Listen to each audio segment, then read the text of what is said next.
Vocês estão vendo que hoje é um domingo de gala, onde estamos estreando o gongo. Junto com isso é o professor Antônio Pitaguari, que vai apresentar aqui um verbete de 9 páginas sobre um assunto que nós todos temos que trabalhar muito, que é a revisão conscienciológica, de modo que esse é um domingo de gala. Então, meu boa tarde para todos e todas, nesse 10 de abril de 2011. O verbete é o 1895, 9 páginas, 52 logias e 24 máximos. Detalhismo 14. O tema é revisão conscienciológica dentro da conscienciografologia. Agora, definição. A revisão conscienciológica é o ato a efeito de a consciência, homem ou mulher, no âmbito da conscienciologia, com atenção concentrada máxima, proceder ao exame minucioso de textos semiprontos às provas de impressão, quanto ao conteúdo e à forma, com o fito de sugerir e ou promover as necessárias atualizações, ajustes, reparações, correções, retificações, refinamentos e clarificações nos originais, constituindo parte fundamental e insubstituível do processo de elaboração do produto grafo-pensênico final. A autopensianização especializada predominantemente no PEN. O aumento das publicações conscienciológicas, chamando atenção para a importância das revisões textuais. A prioridade de qualificar a revisão conscienciológica. A iluminação favorável ao trabalho intelectual. Os objetos de suporte para textos e livros. O assento facilitador da postura ergonômica por longos períodos de trabalho. Eu li aqui só uma parte da fatologia, tem mais de 20 linhas, tá? Agora, na parafatologia, a relação entre o parapsiquismo e a revisão textual observada nas sincronicidades e nos extrapolacionismos vivenciados. O estado de atenção concentrada, precursor e facilitador de estado alterado da consciência, capaz de otimizar parapercepções no trabalho de revisão conscienciológica. As contribuições ao processo de autorrevezamento multiexistencial dos autores da conscienciologia. Na taxologia tem 100 categorias de revisões na ordem alfabética. Nas etapas, tem aqui 3 etapas básicas a serem convenientemente analisadas, expostas na ordem lógica. Nas dicas, tem 8 perguntas na ordem lógica a serem feitas sob o texto em análise, capazes de contribuir com a revisão técnica. Na remissiologia, nós destacamos, entre os 15 verbetes, esses 5. Conscienciografia, política do autorado conscienciológico, prioridade da escrita, retificação e técnica da segunda redação. Frase enfática.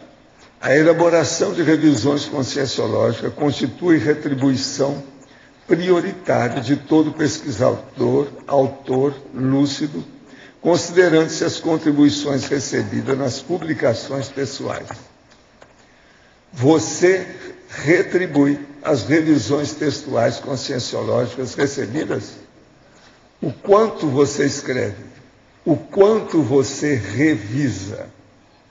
A bibliografia tem 9 itens. Agora, perguntas.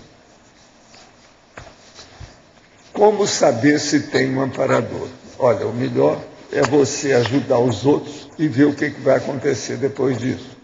Fazer assistência. Amparador aparece onde tem assistido sendo assistido. Veja bem o que eu estou falando. O assistido sendo assistido. Aí aparece o amparador. De modo que é por aí que tem que ver. Sou responsável pelo controle financeiro da associação em que trabalho. Há pouco tempo assumi essa função, pediram para eu organizar, pois estavam sem controle e nem sabiam quanto entrava e saía. Se alguém roubasse, ninguém daria falta. Sou muito organizada, anoto tudo. O caixa fica guardado em um local que tem 3 chaves. Mais 2 pessoas têm acesso a esse local. Uma delas, a antiga funcionária que controlava o caixa. Ela só contava e guardava, não anotava nada. Ontem sumiram R$500 do caixa. Tenho uma intuição de quem seja. Essa pessoa falou 2 coisas que constatei ser mentira, mas não tenho provas. O que fazer nesses casos? Devo contar aos meus superiores minha suspeita ou devo passar? Não. Alguma coisa tem que se mexer. Eu já fui caixa, eu sei como é que é isso. Mas olha, quando eu mexi na caixa, era só eu que tinha a chave. Isso é uma das coisas mais sérias que tem em matéria de caixa. Você aí está bobeando. 2 outras pessoas têm chave, isso é um perigo. Você tem que chegar para o seu chefe e falar assim, ó, eu não quero acusar ninguém, mas eu quero ficar só eu com a chave. Posso mudar a chave do caixa? E recolher as outras e falar que não tem mais ninguém? Aí é ele que decide. Mas você tem que ter segurança. Isso aí é polícia. Outra, o paradigma consciencial não pode se eximir da objetividade. Um esquizofrênico está absolutamente convencido da realidade de seus delírios ao modo de Dom Quixote. O referido paradigma não pode se basear única e exclusivamente na certeza lucidez do observador. É notório que a minoria dos relatos projetivos tem comprovação objetiva. Se existe de fato a projeção, tal como é apregoado, não estaria muita gente confundindo as coisas por aí? Sim, existe a sempre projeção, o processo inconsciente, tem uma série de condições. Gostaria de conhecer o CAEC. Pode vir que nós estamos aqui, vem quente que nós estamos fervendo. Falando aqui aquele negócio que reclamaram ontem, aqui é o covil das víboras, você vem para a gente procurar dar um banho de loja em você sobre conscienciologia e você vai ver o CAEC. O que mais que é que tem? Aí que eles acharam que pode ser negativo para a gente falar. Aqui é o Tribunal de Nuremberg, e aqui está o professor Antônio, que é o réu que está sentado na poltrona do réu na nossa frente. Eu queria lembrar que eu não vim de colete. Ele não veio de colete à prova de bala.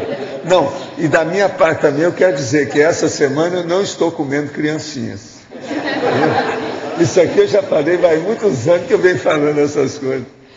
Agora, o processo nós temos que lembrar que aqui é o debatódromo. Nós estudamos a debatologia dos temas da conscienciologia, de modo que o meu amigo, se puder, apareça aí, vai ser importante para nós, sempre vai ajudar. Agora, para você, em parafatologia, 2ª linha até a 4ª linha. A relação entre o parapsiquismo e a revisão textual observada nas sincronicidades e extrapolacionismos vivenciados. O estado de atenção concentrada, precursor e facilitador do estado alterado de consciência, capaz de otimizar para a percepção e o trabalho de revisão conscienciológica. Aí ele poderia comentar essas situações e, se possível, exemplificar sobre o parapsiquismo e o estado alterado de consciência no processo de revisão conscienciológica? Quem está fazendo isso aqui é o Reinaldo Notari. Reinaldo Notari Cruz, aquele que manda tudo quanto é dicionário para a gente. Você conhece ele? Ele é que está perguntando. Esse ponto que foi incluído aí na parafatologia, ele resulta do que eu procurei colocar aqui na definição, de um estado de atenção concentrada.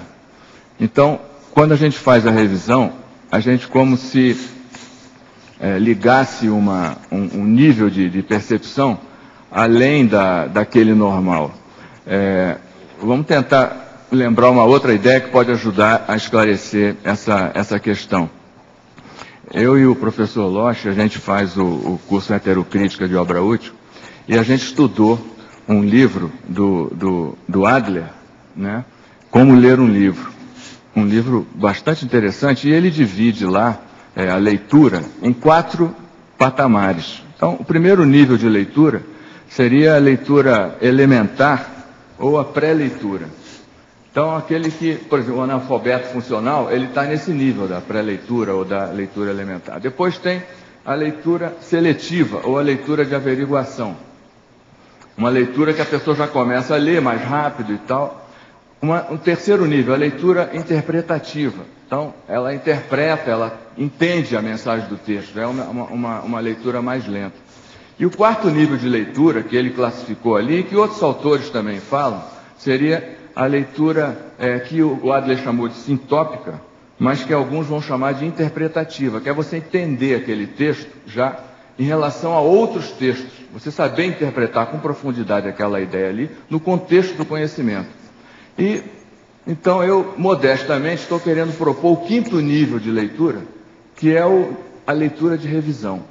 Ela vai além do quarto nível, na medida em que você, quando faz a revisão, você precisa ter a atenção concentrada máxima. Então, quando você tem essa atenção concentrada máxima, é como se você tivesse um mini estado alterado para você procurar olhar os detalhes daquilo que você está encontrando ali. Então, por exemplo, uma coisa muito comum é preencher as palavras. Isso acontece muito na leitura normal. Está escrito uma letra errada ali, mas a sua mente completa ali aquela palavra e você a lê como se fosse certo. Então, esse nível alterado, você entrando nesse nível alterado de atenção concentrada máxima, eu percebi que isso estimula e incentiva as experiências parapsíquicas. Então, no meu caso, isso gerou processo de extrapolacionismos e, modestamente, desenvolvendo o parapsiquismo aí dentro do possível. Então, a experiência de revisão é uma experiência muito interessante que pode contribuir aí com essa ideia. Falando em revisão, até agora, nós já temos aqui 2 revisões, foi feita pelo próprio professor Antônio. A primeira, na parapatologia, está contribuições, está com M e N. E a segunda é a fundamentação, lá nas dicas, que está as conclusões, está faltando um circunflexo. Nós já vamos colocar isso aí. Agora, o mais, eu estou esperando vocês. Você tem algum aí? Antônio, eu gostaria de fazer uma pergunta. Quando você falou nesses 4 tipos, e mais uma, que é a quinta, no caso da revisionária, elas seriam acumulativas ou cada situação seria uma situação independente? Por exemplo, eu vou ler um livro para uma finalidade, então eu escolho uma dessas situações. Vou ler um outro livro, ou o mesmo livro, para outra finalidade, então eu escolheria. Ou isso ela é somada, quer dizer, para você ler um livro bem feito, você tem que seguir as 4 ou 5 situações? Não? Olha, seriam níveis de leitura. Leitura. A primeiro nível, individuais, então. A primeiro nível, você lê a placa pare, vermelho, você sabe que é para parar no trânsito. Isso. O segundo nível, você está, por exemplo, fazendo o que o professor Valdo chamou de aperitivo intelectual. Isso. Então você pega um livro, você está dando uma olhada naquele livro, procurando ver qual o conteúdo, vale a pena comprar ou não. Tá. Então é uma leitura seletiva, uma leitura averiguativa, você está fazendo uma leitura rápida. Sim. Depois, a leitura analítica, você já vai entrar em mais detalhes.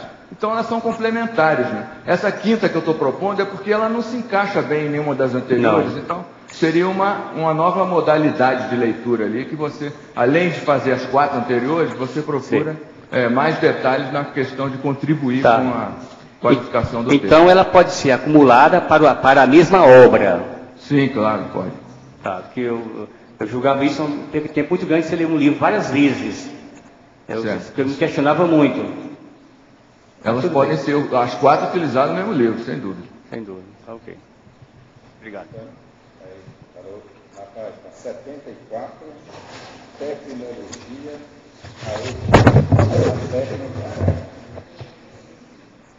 a técnica da impactoterapia cosmoética. Como é, dentro da sua experiência, que você aplica essa técnica na revisão?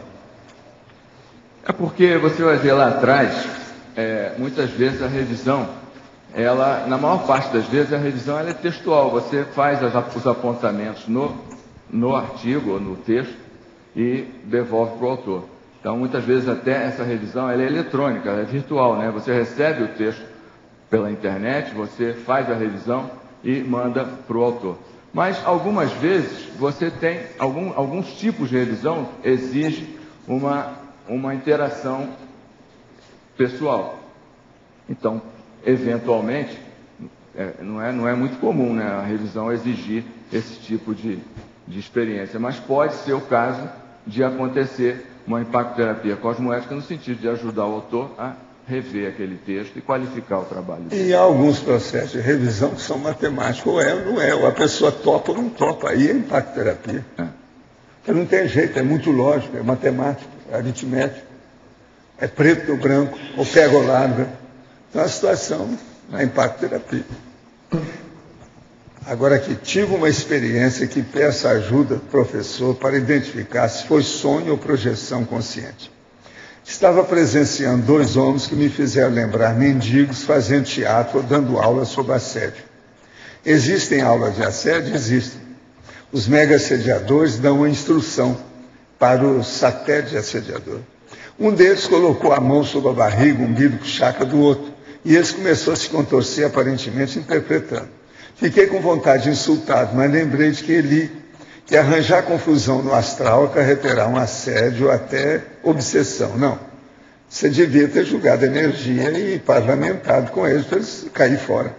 Tive até certo ponto raciocínio, assim digamos, por me lembrar de não arranjar confusão. O professor pode me ajudar a distinguir se foi sonho ou não, isso pode ter sido real. Agora, de qualquer maneira, você estava medrando, você tirou o corpo fora, você não enfrentou a realidade. Até um certo ponto. Agora, é difícil, porque você que teve a experiência, daqui de fora é o que a gente vê. Outra, ontem o professor disse que concentrar energias entre as mãos é o feto ectoplasma. O que seria isso? Quando faço essa prática, sinto que existe uma espécie de magnetismo entre as mãos, movimentando-as, e a sensação que dá é de que são 2 ímãs. Isso é uma sensação energética ou mesmo é apenas coisa da cabeça? Não, essas coisas existem. Agora, feto ectoplasma é a hora que você sente que tem alguma coisa, algo, um objeto, alguma coisa que parece um feto, que ele tem vida. Isso é ectoplasmia que fica entre as 2 mãos da pessoa, fica entre as palmas da pessoa. Isso é que é o chamado feto ectoplasma. Esse feto ectoplásico, ele pode virar um objeto mesmo, ali transformado, dependendo da consciência que mexe com isso. Então essas coisas existem, principalmente quando há exteriorização dentro de um nível ectoplástico mais forte, mais sério, de um sensitivo ectoplasta, por exemplo. Essas coisas ocorrem. Outra coisa, feto ectoplasma, não fui eu que falei isso a primeira vez, não. Tem gente que já falou isso desde o século XIX. Gente, eu quero agradecer aqui a Patrícia Souza Lima, que escreveu esse livro magnífico sobre Santos Dumont, a casa dele, e mandou para a holoteca. Ela está querendo até vir aqui. Eu estou esperando a sua presença aqui, ver se aparece mesmo. Agora, esse livro é primoroso, impressionante o processo, com as coisas de Santos Dumont e o problema dele. Nós vamos pedir para você para levar lá, mas agora é uma beleza o livro. E é a Patrícia Souza Lima. Ela deve aparecer em qualquer hora para a gente ver com calma. Agora, hoje eu queria que vocês aí batessem umas palmadas com uma pessoa que há muito tempo não aparece, mas ela sempre compareceu aqui fazendo pergunta, sabe? Que é ali uma grande psicóloga nossa, aí que está aqui, que há muito tempo não aparece. O nome dela é Lilian. É essa dona lá que está com aquele chale meio amarelado, lá, verde e amarelo. Entende?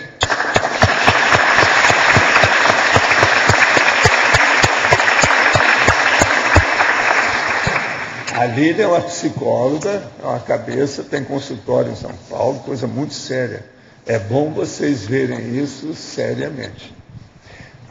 Encontrar com ela, alguém que se interessa, é bom vocês ter contato.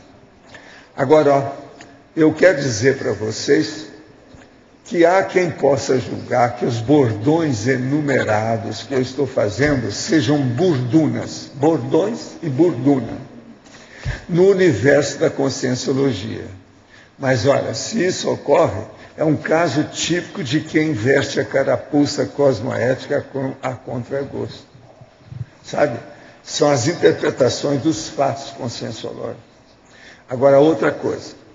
A participação da pessoa na condição de isca lúcida não é apenas pescar a Concener e o amparador extrafísico de função encaminhá-lo em seguida. Às vezes, é mais interassistencial a Concener observar o holopensene da consciência lúcida, assistente, as intenções em jogo, as tarefas em andamento e o ambiente positivo daquele assistente. Tais observações podem ser mais paraterapêuticas. Isso as interpretações que nós estamos fazendo dos parafatos das pessoas. Isso aí é importante para o povo ver. Então, você se sente que é com uma isca consciente, lembre-se, às vezes é bom que aquela Concener siga com você, até o seu escritório, a sua casa. Comigo acontece isso. Isso é uma assistência mais completa, mais integrada, mais, vamos dizer, integrativa dentro do programa. É bom a gente entender isso. Pois é. Agora, outra coisa, eu queria perguntar para vocês aí de Foz, onde é que a gente compra filmes que eu estou falando com conteúdo, não é filme vazio, não, virgem, não. Filmes de cinema, loja aqui, além das lojas americanas lá do shopping. Tem mais algum outro lugar? Locadoras que estão. Aonde? Tem ali na frente do Pedro Basso. Anota aí para nós. Ela tem vários filmes para venda ali, alguns interessantes. O Pedro, fala para ele aí direitinho onde é, que eu me interesso, que eu quero ver. Estão vendendo ali algumas. Eu vou fazer meu aniversário na terça-feira e vou dar presente de filme para mim, sabe? Então eu quero ir lá, porque eu estou com o meu estoque baixo, sabe? Eu tenho estoque de livro, tenho estoque de filmes, tenho estoque de papel, tenho estoque do Diabo A4, ou Diabo A40, ou 14, ou 400. Tudo que vocês pensarem eu tenho. Mas filme atualmente... Eu tenho uma lista de filmes ligados à área da saúde e histórias verídicas. De repente eu posso passar para o Pedro também. Passa também. Alguém mais aí? Quem é que vê filme, que compra filme aí? Não tem nada? Ô, Hernando, você vem em São Paulo, tudo dele é São Paulo. Ele tem o primo dele lá, que é com açúcar tem eu. Pode falar. Antônio, na página 7.4, efeitologia, o último efeito, você coloca assim: os possíveis efeitos da dedicação às revisões textuais na revisão panorâmica pós-dessomática. Eu queria saber o que você pensou, como é que você pode aprofundar isso? Eu não tive essa experiência ainda, né? Mas está escrito aí, possíveis efeitos. Então, eu fiquei imaginando o seguinte: a gente que, no meu caso, né, está fazendo revisão o tempo todo está na revisão, então será que isso não vai influenciar no processo da dessoma, de catalisar, de facilitar? Não, já influiu também no processo da ressoma. Você foi escriba, que mais?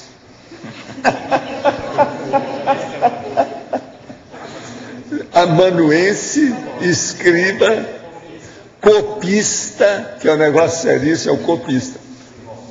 Aqui tem um monte de gente que foi copista. Você foi, a Adriana foi, o Pedro foi, eu fui. Está entendendo?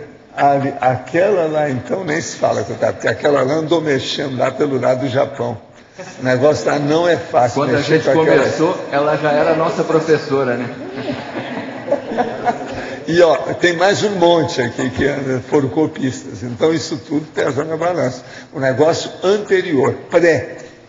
Mas Antônio, então você pensa que quando dessomar vai ser mais fácil fazer revisão da sua vida? É isso que você pensou? Pode ser essa. Não, e não é só isso. Aumenta também a atenção dividida e o processo da hiperacuidade, que está dentro da holomaturidade, que é dentro da ciência a holomaturologia que eu chamo. Isso é muito sério. Você se condiciona no detalhismo. E esse condicionamento favorece essa situação. Antônio, aqui na página 73, na patologia, a 12ª linha de baixo para cima, 12ª depois da 11ª, a revisão tendenciosa.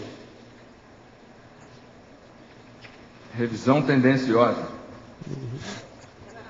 É na página 73. 73. Aí no fim da segunda linha, de baixo para cima. A revisão tendenciosa. Da fatologia. Os pareceres editoriais. Tá, revisão tendenciosa. No caso aí, é a pessoa que faz a revisão sem ter uma neutralidade, sem ter uma isenção. Ela tendencia é essa que faz a hiperrevisão. Ela acaba fazendo, às vezes, até sem querer. A hiperrevisão é quando faz uma revisão errada em cima do texto. Ela se superpõe. Quer dizer, o negócio fica pior. Agora, logo em seguida, aqui é o planejamento, né? E acompanhamento dos feedback, a fim de evitar desenvolvimento. O planejamento e acompanhamento dos feedbacks. Então, quando é o caso de ser necessário você dar um feedback para um autor, então você fazer isso de modo mais planejado possível, para que a coisa aconteça de modo positivo, para não acontecer nenhuma reação espúria, negativa, inesperada. Então, para você estar bem preparado, você ter estudado bem o assunto, você saber exatamente o que você vai apresentar, para que esse feedback tenha o melhor resultado possível. Agora, essas reações do autor são devidas mais aqui. Aqui fala... depois continua, né? Evitar o desenvolvimento de reações inesperadas e indevidas do autor. Quais são, pelo seu conhecimento aí, essas reações inesperadas? Foi o que o Hernandes perguntou agora ali, né? Quando ele perguntou, eu pensei na situação do feedback ao vivo. Mas, na verdade, a impactoterapia muitas vezes acontece também na hora do autor receber um texto. Eu tive experiência assim, você pega aquele texto todo pintado de vermelho, cheio de comentário, aquilo é um impacto, né? Então, quando você tem uma reunião com o autor para passar aquela... A Dulce parece que mexeu com ela ali, ó, ele está reagindo.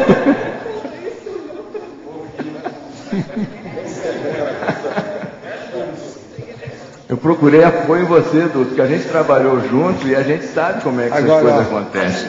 Uma coisa séria... Procurei sua energia para me ajudar aqui. Viu? Mas uma coisa muito séria é o seguinte, nem o revisor, nem o autor que está sendo revisado não deve portar armas. Eu estou só lembrando, né? Mas não é isso? É uma coisa muito séria para manter o clima, o holopensene de pacificação. Porque às vezes não tem jeito, né? Seja o mais cordial. Tanto o revisor tem vontade de ir, como o autor tem vontade de ir contra o revisor. Isso acontece nas melhores famílias. Como é que você analisa o fundamento dessa reação, vamos dizer, negativa do autor? Seria ansiosismo? O que tem por trás disso? Olha, eu gostei muito de um verbete que a professora Adriana trouxe, ignorância ignorada, né? Então eu tive diversas vezes a oportunidade de, quando você conversa com o autor, ele não sabe o que ele não sabe. Ele desconhece aquilo, então ele tende a reagir. Mas quem fez isso? Então, muitas vezes acontece a situação por parte de autores novatos, mas pela experiência que eu tenho tido, eu tenho visto que tem havido um grande progresso, né? Coisas que aconteceram há alguns anos estão acontecendo cada vez menos, porque as pessoas estão escrevendo, os livros estão saindo, os artigos estão sendo publicados, os verbetes aqui, a gente está num número muito grande já de autores, então a gente tem se qualificado, então essas situações nós já vamos para 80 reduziram. Pessoas aqui, 80 verbetes. Só agora são 68 pessoas que já têm, novas. São enciclopedistas, neoverbetógrafos. 68 pessoas, gente. A Academia Brasileira de Direito tem 40 caras só. Agora, isso está melhorando, então, a reação, porque também eu analiso o seguinte: se o autor ele faz um livro batendo pino, vamos dizer assim, ele mesmo se queima também. Tem essa, ele tem que aceitar a revisão de uma forma que aquilo colabora para ele também. A ideia de colocar esse item aí foi de alertar e de ajudar as pessoas a saberem que isso existe, que isso é possível, para ela, até que ponto ela conhece, ela pode ajudar, ela entende essa problemática. Então, isso foi o que motivou a inserção desse item aí. Uma coisa muito séria é o seguinte, uma revisão feita por alguém num texto da gente é uma crítica. Agora, se a gente passar a pensar pelo princípio que toda crítica é inavaliável, em matéria de dinheiro, ela não tem preço, ela é o máximo, ela sempre ajuda, toda revisão deve ser recebida com palmas, alvíceras, aleluias e etc. Isso é que seria o certo cosmoeticamente. Mas nem todo mundo acha isso, principalmente aquelas pessoas que são jejunas, que fizeram alguma coisa que ultrapassou aquilo que ela pensava antes, ela acha que ela furou a boca do balão. Entende? Aí é que é o problema. O nível de insegurança ainda prepondera sobre o abertismo. Isso é verdade. Então a gente precisa ter mais abertismo e menos insegurança. Na medida em que haja mais abertismo, as heterocríticas são sempre bem-vindas, porque ampliam, enriquecem, né? Favorecem a qualificação do trabalho. Potencializa. Agora aqui, para você, na página 73, na 12ª linha da fatologia, 9ª linha da página, o autor poderia falar mais sobre a improdutividade da revisão da forma após a redação inicial? A questão é o seguinte, quando a pessoa faz o primeiro rascunho, o draft inicial ali do texto, não é ainda o momento dela entrar na revisão dos detalhes, procurar revisar a forma. Então o texto precisa amadurecer um pouco mais antes de se entrar em detalhes da revisão da forma. Então não adianta revisar a forma no primeiro rascunho. Foi isso que eu quis dizer. Antônio, na página 75, em mitologia, o segundo mito, a compreensão do mito do exclusivismo autoral absoluto. A compreensão do mito do exclusivismo autoral absoluto. Quer dizer, o autor achando que está por cima de tudo e de todos, né? E que aquele texto seria o suprassumo, resultado final. Então isso é um mito, né? Então a revisão e a interação, né? Os interlóquios, os debates, podem sempre contribuir. Então a ideia foi essa. E tu considera aqui também a participação do revisor nessa autoria? Que muitas vezes na revisão ele acaba contribuindo para alguma ideia nova, enfim. Sem dúvida. Qual é a participação que o revisor deve ter nessa autoria? Então, depende muito do autor, né? Existem autores que o trabalho vem semi-pronto, já está ali, você vai procurar gralha, vai procurar detalhes. Agora, existem outros autores que o trabalho ainda está inicial. Agora, mesmo aquele autor também que manda texto pronto, muitas vezes passou batido num detalhe e o revisor pode contribuir. Então, a questão é o revisor estar sempre atento para ver de que modo ele pode enriquecer. A gente colocou aí mais à frente na argumentologia exatamente esse ponto, né? A questão, o ponto em que o revisor está buscando lá enriquecer aquele trabalho, né? Como é que esse trabalho poderia ficar melhor? Então, se você tem esse foco, né, de aumentar o potencial ali, ampliar o potencial da TARES que está sendo desenvolvida ali naquele texto. Então, se esse foco for aquele foco que o autor desenvolveu, ele vai estar sempre possivelmente capaz de encontrar, né, algum modo de contribuir ali. Embora muitas vezes o texto venha redondo na perspectiva daquele revisor, pode ser que, mesmo um autor excelente, aquele revisor consegue entrar com alguma sugestão que melhora a TARES daquele texto. Antônio, aqui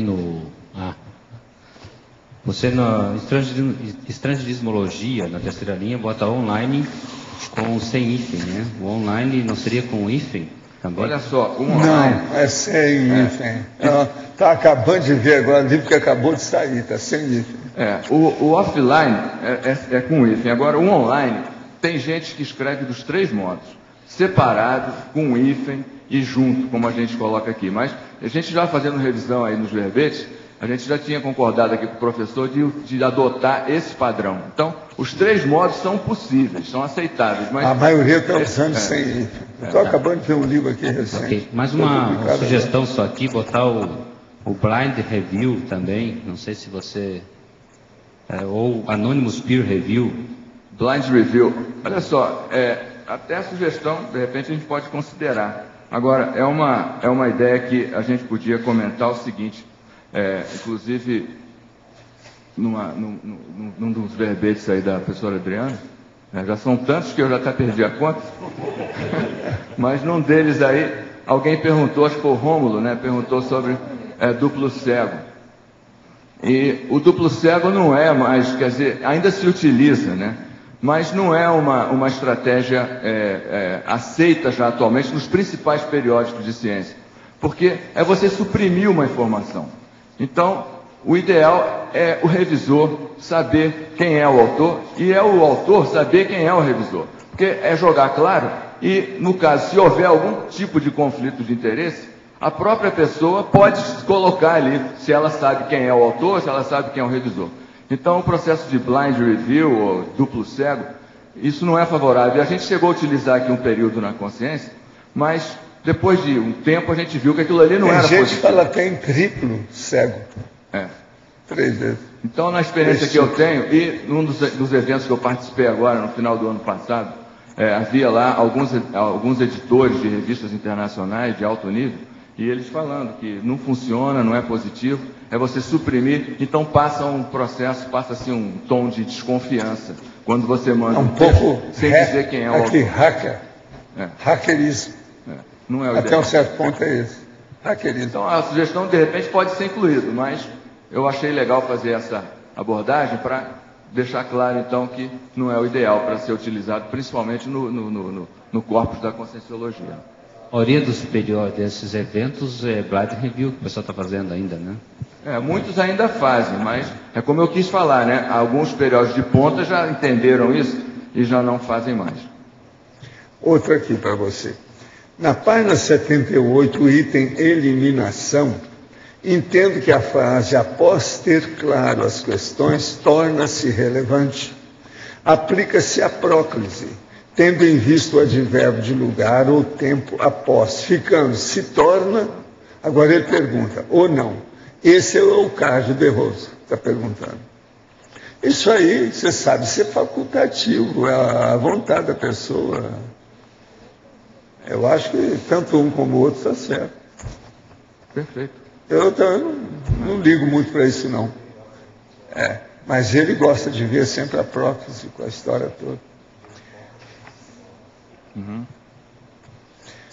Outra, estou atuando há pouco tempo na área dos seminários de pesquisas e gostaria de saber qual a dica você tem para desassediar o processo da escrita pelos voluntários e pesquisadores, pois essa é uma das dificuldades encontradas por mim. Você quer responder essa, Antônio? Professor, eu voei aqui e não peguei. Vou ler tudo para você. Estou atuando há pouco tempo na área dos seminários de pesquisas e gostaria de saber qual a dica você tem para desassediar o processo da escrita pelos voluntários e pesquisadores, pois essa é uma das dificuldades encontradas por mim. O processo da escrita, eu diria que começa com a leitura. Então, muita leitura para poder ajudar a pessoa a escrever. Depois, eu mando todo mundo para aquele lugar. Aquele lugar, geralmente, é a holoteca. Então, a holoteca, a pessoa lê bastante. E, ao mesmo tempo, ela praticar. Né? Então, ela praticar a escrita. E essa prática, ela vai desenvolver gradualmente. No próprio processo de leitura, a capacidade da pessoa ter uma interlocução com o texto e entender o que o texto está sugerindo, isso vai facilitar a pessoa na hora dela conseguir escrever. Então, ela escrever. No início é difícil, é complicado, não sai, né? E a gente vê isso com os alunos, por exemplo, quando a gente dá aula na faculdade. Então, os textos chegam muitas vezes de modo incompreensível. A gente fala, isso está claro para você que escreveu, para o autor. O autor entende, mas quem vai ler não consegue entender. Então, conforme ela vai praticando e ela mostra o texto para alguém e recebe os feedbacks, então isso daí vai fazendo ela conseguir aprender e desenvolver aquela parte interna dela que consegue avaliar a maturidade de um texto, né? O texto é maduro quando ele está pronto para ser apresentado. Se a pessoa não tem ainda essa noção do que é um texto maduro, então ela precisa ir mostrando mesmo o texto incompleto, imperfeito, impreciso, mostrar para outros, receber os feedbacks, que com o tempo, com a prática, com a disciplina, ela vai conseguir desenvolver um texto maduro cada vez mais e mais, né? Ontem o Pedro me perguntou ali, né, que a gente devesse falar hoje das principais dificuldades que a gente vê aqui entre nós, né, nos textos desenvolvidos aqui pelos cognopolitas, quais seriam as principais dificuldades? Então vejo que essa pergunta aí encaixa com essa condição, no sentido de que a principal dificuldade que a gente observa é a ausência de nexo lógico. O que a gente quer dizer com isso? É a pessoa escrever um texto que tenha segmento. Então, muitas vezes, a maior parte dos textos que a gente recebe são textos brainstorming, ou seja, um monte de ideia solta. Então a gente recebe aquele texto cheio de ideia solta e a gente não está sabendo o que o autor está querendo, para que lado ele está querendo apontar, o que ele está querendo sugerir, qual é a ideia que ele está pesquisando. Essa dificuldade foi que motivou a nós lá na Revista Consciência a desenvolver uma orientação de exigir dos autores uma introdução que tenha 4 partes. Então, isso daí para facilitar que o texto seja claro, a gente saber o que o autor está querendo com aquilo. Então, na introdução, ele precisa enunciar a contextualização da pesquisa, ou seja, de onde veio essa ideia? Por que surgiu a ideia de fazer essa pesquisa? O que você pretende com isso? Como é que apareceu essa ideia? Então, um primeiro parágrafo para isso. Um segundo parágrafo para falar do objetivo da pesquisa.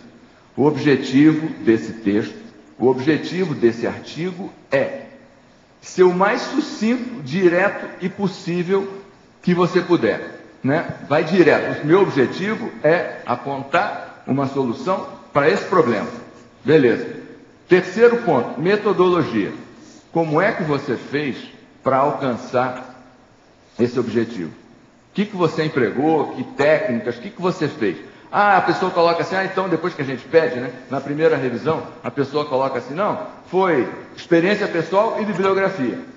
Tá, e depois no texto não aparece nenhuma relação que experiência pessoal foi essa e que bibliografia foi essa que ela consultou. Então, a metodologia é o que você fez para alcançar, e essa metodologia precisa estar implícita, ou, preferencialmente, explícita no texto. E, por fim, a estrutura do texto. Como é que ela organizou a estrutura do texto? Então, a pessoa que quer começar a escrever, se ela já seguir essa regrinha, né, o que você pretende com esse texto? Esse texto, então, no início que ela vai começar o texto, ela vai falar do que aquele texto pretende, o que ela quer fazer e o que ela fez. Então, se ela fizer isso já facilita demais que o texto seja consistente, né? Nós trabalhamos com o Ricardo Dias, e ele criou uma analogia muito interessante, que ele fala assim, se o autor abotoou aqui o primeiro botão direito, o segundo botão direito, a tendência é os demais serem bem mais fáceis de serem abotoados. Então, se abotoou aqui direito, e se o início entrou reto, vai reto. 80% dos problemas de um texto estão nos 20% inicial daquele texto. Então, se ele decolou... Escuta, existe aquele princípio do orientalismo que eu já falei aqui umas 10 vezes. Se você vai começar uma longa caminhada e começa pelo rumo errado, com o pé errado, na direção errada, dá tudo para trás. O negócio aí é esse. Então a ideia é essa, quer começar a escrever? Faça uma introdução clara do que você quer apresentar. Apresenta, esse é o desenvolvimento do trabalho. E no final, você conclui. A conclusão é o fechamento do texto. O fechamento não é para trazer coisa nova, o fechamento é para você... a coda do soneto. É para você concluir, é para você fechar, para você analisar o objetivo que você tinha com o que você fez, valeu a pena, não valeu, quais são as perspectivas, o que você espera dali para frente. Isso seria a conclusão. Então, se a pessoa seguir essa orientação inicial, eu acho que vai ajudar. Se ela treinar isso, ela vai certamente desenvolver a sua escrita, né? E tão importante quanto escrever seria a própria ideia da revisão. Porque eu, no meu caso, eu tive a felicidade de... Cheguei no SEC em 2003, o Locha era o secretário-geral, e naquela primeira entrevista inicial de colaboração, né, me colocaram na revista Consciência. Lá estou desde 2003, né, e de tanto insistir, eu acho que está dando certo, né, está dando certo. Então a ideia seria de revisão, foi a ideia aí que está na frase enfática, né? A frase enfática eu acho que vale a pena a gente lembrar. A elaboração de revisões conscienciológicas constitui retribuição prioritária de todo pesquisador autor lúcido, considerando-se as contribuições recebidas nas publicações pessoais. Quer dizer, cada autor, ele recebeu no mínimo 2 revisões. Então, cada autor aqui está devendo 2 revisões.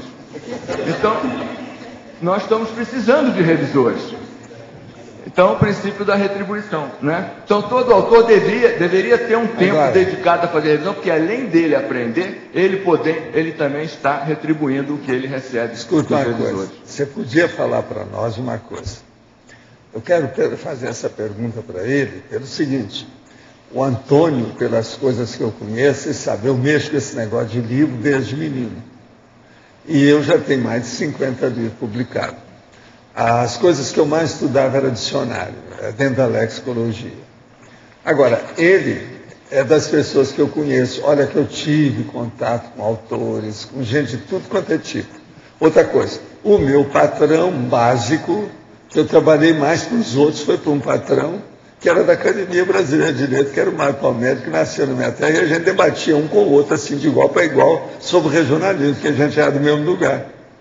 Eu lembro quando foi feito o livro dele, eu debati com ele os processos do livro, chama Vila dos Confins, enfim, eu vi isso desde o início. Mas, por exemplo, o Antônio é uma das pessoas que tem mais acuidade para colocar as palavras certas no lugar. Agora, então, eu te pergunto, como é que isso nasceu na sua vida? O que você estudou? Teve algum curso que você fez? O que houve? Que a pessoa, ela não pega isso com facilidade. O que é que foi que aconteceu com você? Qual é a razão disso? A causa? Isso é igual a etiologia, isso é uma verdadeira patologia, só que tem que não é. Eu não tenho ideia. O que eu sei é que quando você escreveu... Você não estudou nada em matéria de comunicação, de linguagem, de filologia, de qualquer coisa na sua vida? Não. Agora, você teve muito contato internacional com idiomas, não teve? Porque você tinha que falar inglês para poder viajar, não é isso? Inglês, eu tive sempre facilidade, inglês e francês. Agora, eu acho que você que deve saber melhor essa questão.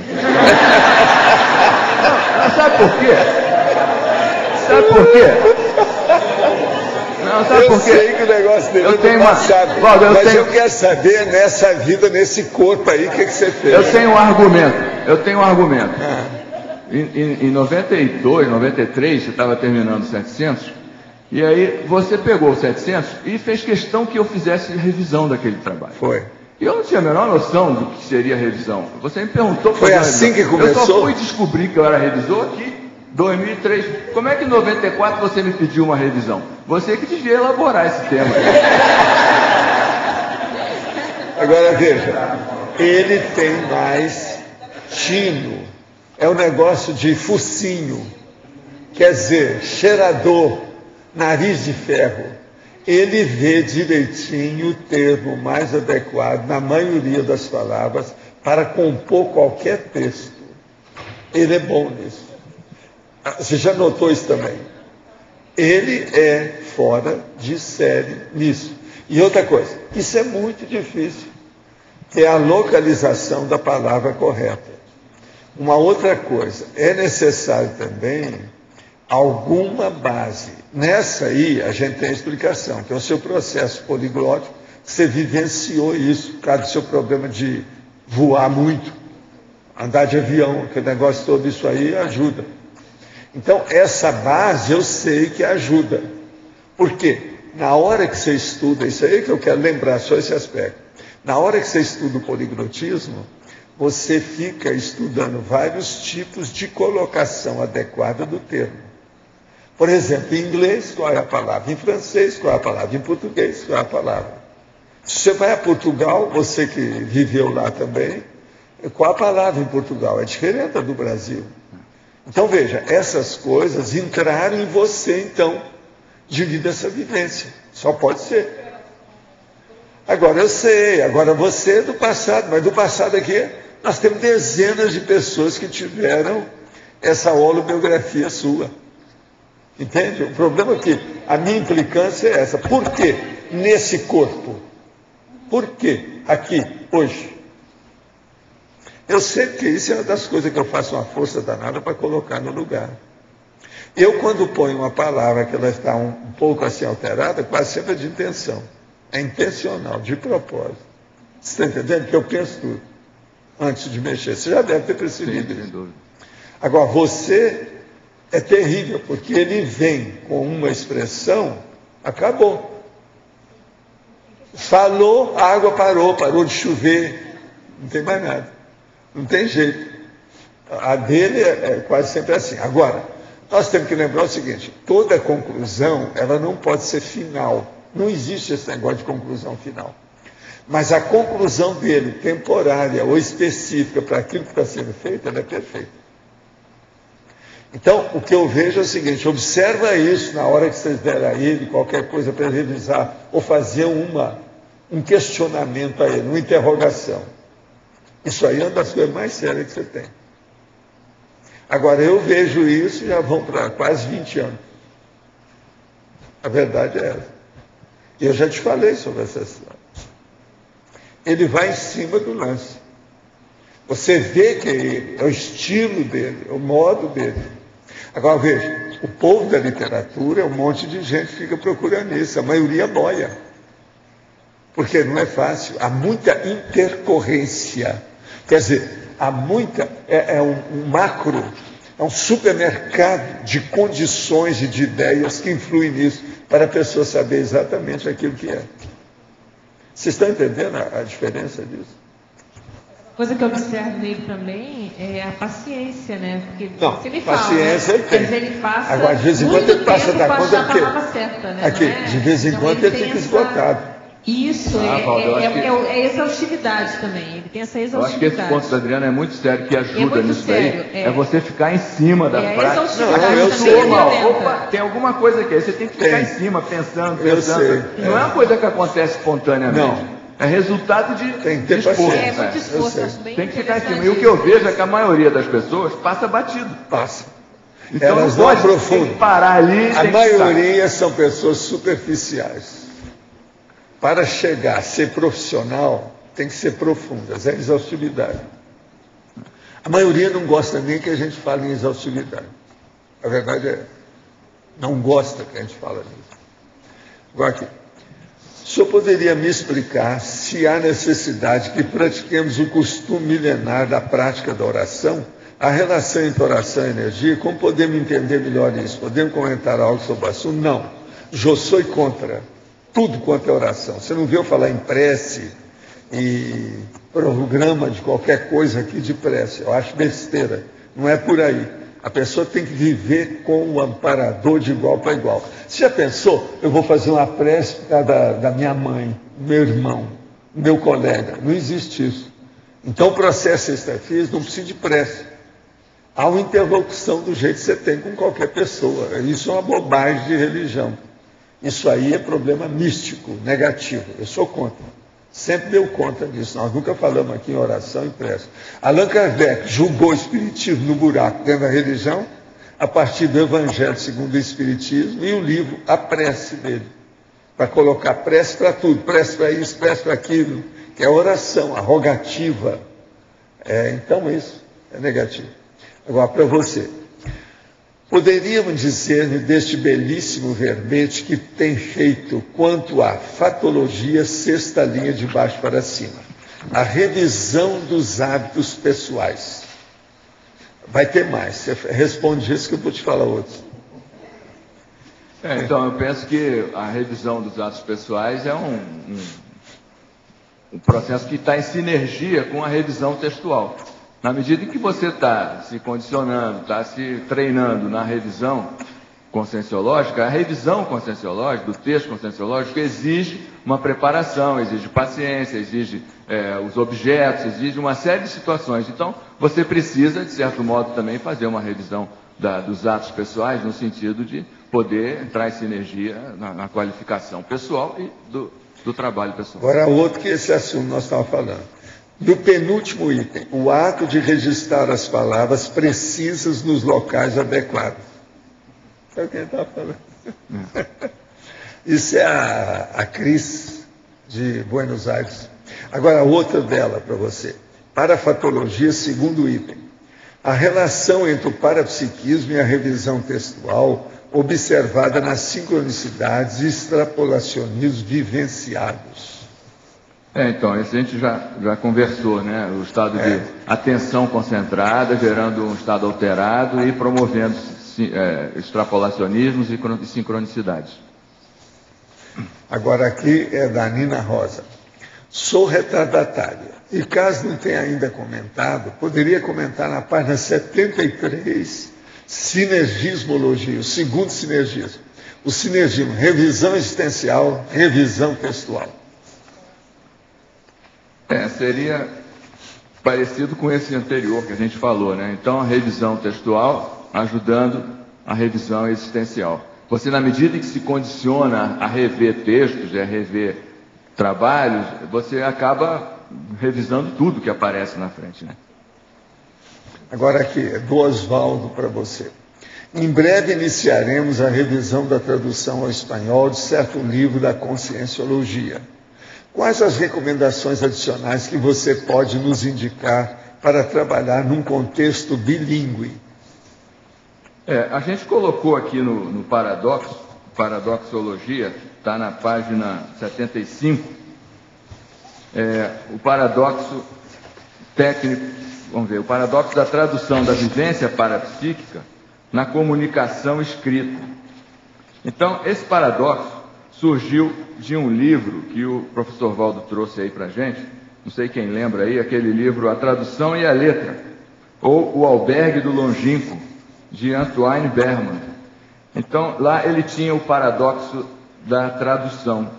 A impossibilidade, o paradoxo da tradução é a impossibilidade da tradução perfeita do idioma, embora seja possível por meio do discurso. Então, o que eu diria é isso, traduzir um idioma para outro é um paradoxo, porque é impossível traduzir, mas ao mesmo tempo você precisa de ter sinônimos, de ter analogias, de ter recursos que possibilitem que aquela ideia inicial seja colocada. A pior coisa é o trocadilho. O trocadilho não dá mesmo, porque a complicação da própria língua nativa é uma negociação.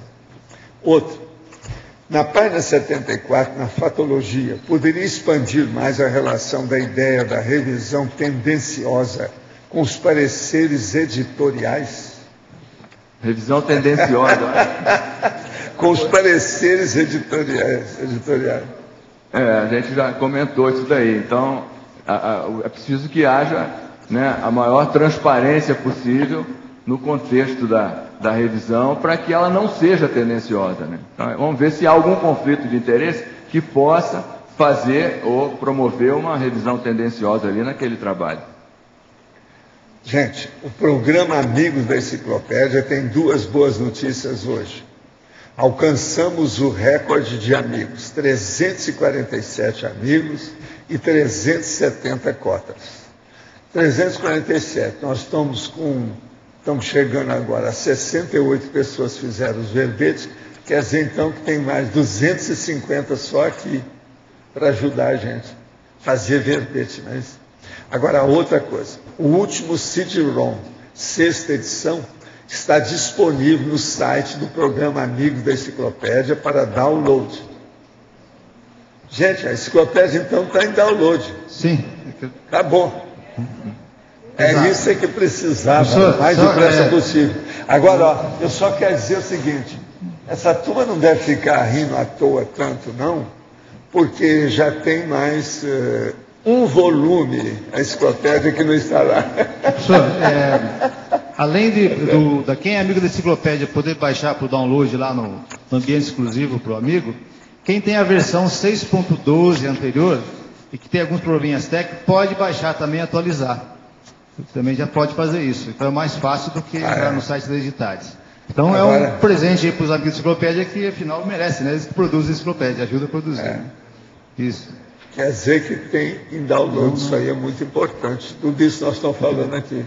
De modo que tudo que a gente fala aqui, ó, você agora pode falar isso, que está lá. Só a pessoa procurar. Eu achei bem interessante essa conta que você fez, de 347 menos os verbetógrafos atuais. Então, está o desafio aí para os 250 amigos, 250 são potenciais verbetógrafos. 608 pessoas que vieram para cá para nos ajudar a fazer isso, como é que é? Onde é que elas estão?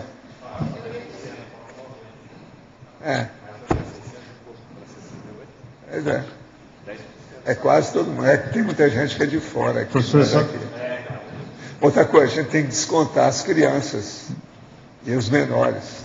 Vamos devagar. E os idosos, talvez. Não, idosos não. Idosos igual você não, tem que participar. Eu falo minha mãe e meu pai devem estar em casa lá assistindo. Eu estou com uma relação. Então, eu estou descontando eles porque a capacidade deles escrever um verbete, embora eles tenham condição, fazendo uma relação dos idosos. Viu? Eu estou fazendo uma relação dos idosos. Então está o desafio aí, dona Lígia e Pita, vamos fazer um verbete. Aqui, ó.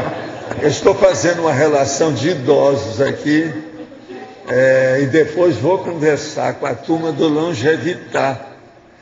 Eu quero acrescentar isso aqui. Eu estou pondo todo mundo que já está na terceira idade. Eu já tenho 3, 6, 9, 13 pessoas aqui. Mas eu sei que tem mais gente. E a gente que está aqui conosco. Então isso para mim é importante. Na terceira idade. Professor, você queria... Outra coisa, na microbiografia, vai dar lá o negócio da pessoa, quando é que ela nasceu. Professor, eu queria, se me permite, ainda voltar sobre o amigo da enciclopédia, só registrar que nós temos amigos em 15 estados, Distrito Federal, mais Estados Unidos, Argentina, Angola, Portugal, Espanha, Alemanha e Austrália.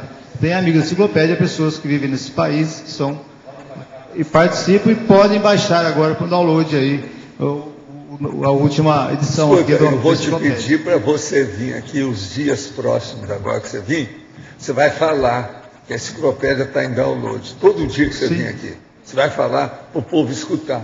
Isso. E porque tem gente que vê as nossas tertúlias em dias diferentes da semana. Se a gente falar todo dia, eles vão ficar mais... né? Porque não é todo mundo que tem chance de rever o que aconteceu e ver o passado. Então é bom falar aqui repetidamente. Tem gente que veio me pedir isso, sabe? Professor, e agradecer ao Alexandre Dung que fez esse trabalho no site dos amigos aí. Foi ele, né? O Dung. Lá nos 7 anões da... Não havia lá o Dunga? Pois é, o Dunga. Mas os 7 anões da... O negócio é esse. Só de chegar em todo mundo, que tem outros países aí que contribuem, e a pessoa não precisa, às vezes, ceder, é difícil chegar, acho que já vale. Né? Professor, precisa deixar claro também que é só para quem é amigo da enciclopédia que contribui, tá? Que ele entra no ambiente exclusivo e baixa. Quem não é amigo tem que comprar o CD, né? Pois é, ou se tornar amigo que é melhor ainda. É bom falar isso, essa distinção. Há uma segregação cosmoética. Mas pode falar. Antônio, na página 74, efeitologia, você fala aí o primeiro efeito. O efeito dos erros e gafes publicados, comprometendo autores, revisores e editores. Na página 75, lá na quarta linha, você fala o antagonismo, erros imperdoáveis e estilos redacionais intoleráveis. tem relação uma coisa com a outra. Você podia comentar para a gente? Você falou do último efeito, Do primeiro efeito. Primeiro efeito, erros e gafes. Isso. E o outro foi qual? O antagonismo, erros imperdoáveis e estilos relacionais toleráveis. Na quarta linha de antagonismo. Imperdoáveis, estilos relacionais toleráveis. Tá. Vamos dizer o seguinte, erros e gafes publicados não é o ideal, né? Então, a gente ter o mais atenção possível para não deixar sair erro, né? Então, a sensação de quando você publica um texto e aquele texto tem um erro é muito inconfortável, é muito desconforto que você sente. Então, não é o ideal. E em relação ao antagonismo, erros imperdoáveis. É isso daí, né? Tentar evitar o máximo que ocorram erros imperdoáveis. Daí a importância da revisão. E o antagonismo, estilos redacionais toleráveis. Então seria o caso de alguém ter um estilo que não é o ideal, mas que também não é errado, né? Então você aceita, você tolera. Não é aquele estilo mais avançado, não é o mais claro, não é o que pode favorecer a apreensão do conteúdo, mas, de certo modo, também não é um erro. Então fica a cargo do autor, né? O autor, ele é soberano naquilo que ele quer publicar. Se ele julga que aquele estilo não é o que ele quer adotar, então a gente precisa respeitar. Eu queria fazer uma pergunta em cima disso daí. Parabéns pelo verbete, Antônio. Na 8ª linha da página 73 da patologia, de baixo para cima, você colocou ali o fato da responsabilidade final pela publicação ser do editor e não do autor. Eu queria que você comentasse em cima do que você acabou de falar. Sim, essa questão é o seguinte. A editora, ela é do editor. O editor é responsável, então, por aquilo que publica. Então, a responsabilidade final da publicação de um livro, por exemplo, é da editora e não do autor. Então, por exemplo, o autor chega na editora, eu quero publicar esse livro. A editora vai dizer se vai publicar ou não. Se ela vai publicar, na grande maior parte das vezes, antes da publicação, o autor, a um determinado ponto, ele passa o texto. E aquele texto, então, a publicação daquele texto é responsabilidade da editora. Porque certos processos de forma, a editora precisa colocar de acordo com a perspectiva da editora.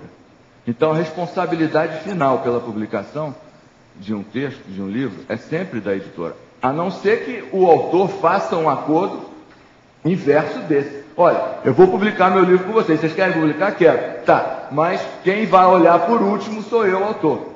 Isso pode acontecer. Eu achava que esse seria o certo. O autor Isso pode acontecer, mas ser o último na grande dar maior parte das vezes não é assim que acontece. A conduta padrão é a responsabilidade ser da editora e não do autor. Essa é a conduta padrão. Mas eu não sei. Eu sinceramente não estou de acordo com isso. Acho que assim, quem tem que dar a autorização final do texto é o autor.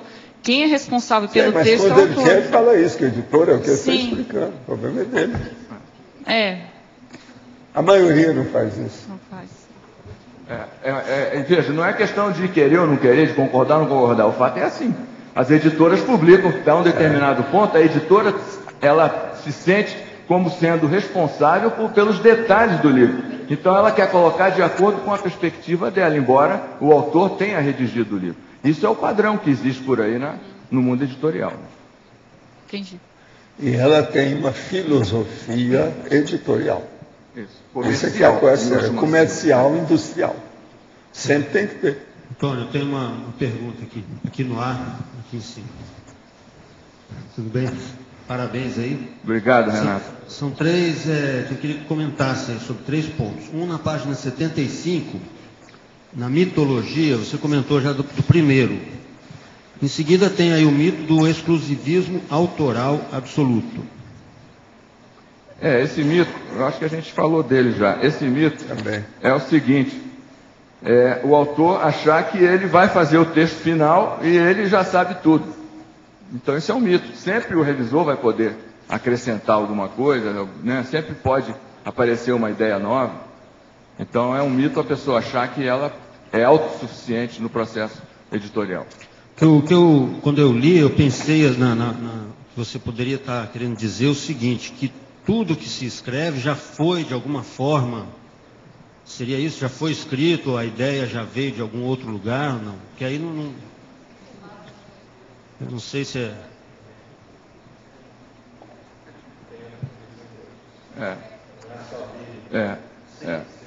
não é só dele. Então, veja, a própria leitura você aprendeu de alguém, né? A língua é viva, a língua está alterando, então a pessoa não é responsável por elaborar todo esse contexto. Então ela pode sempre se beneficiar de outras situações, de contextos, de outras pessoas. A consciência só é consciência porque existem outros. A consciência isolada, ela se torna um bicho, ela se torna um animal. Tá, e agora na fatologia, só que na página 73, na 8ª linha, os limites de atuação do revisor. Queria que você comentasse aí sobre a sua experiência, quais são esses limites aí. O revisor, ele não pode alterar a ideia do autor, né? Então, por exemplo, esse exemplo aí da pergunta da Sandra, né? A editora, ela assume a responsabilidade, mas certamente ela não tem o direito de alterar a ideia original do autor. Então, os limites é você respeitar sempre a ideia do autor.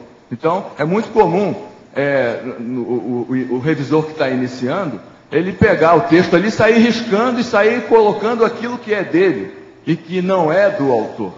Então, a gente tem que saber o que é do autor e qualquer revisão que a gente faça tem que preservar a intenção tarística original daquele autor. Perfeito. Na fatologia, página 72, a 3ª linha,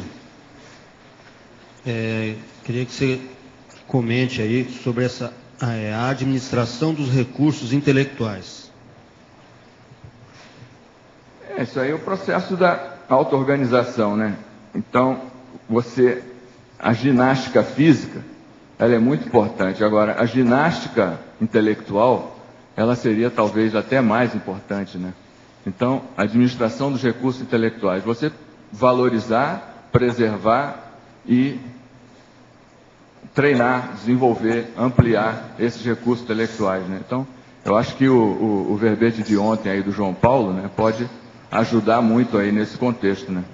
O conscienciograma é uma ferramenta muito grande para a gente se conhecer melhor e a gente poder estimular o desenvolvimento dos próprios atributos. Antônio, aqui no B.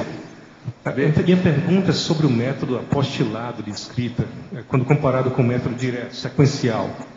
Por exemplo, você pode escrever um artigo científico, como seria possível fazer um texto lógico, sequencial, usando o método apostilado? Qual seria a sua opinião em qual método deve ser usado, em qual circunstância, qual tipo de texto?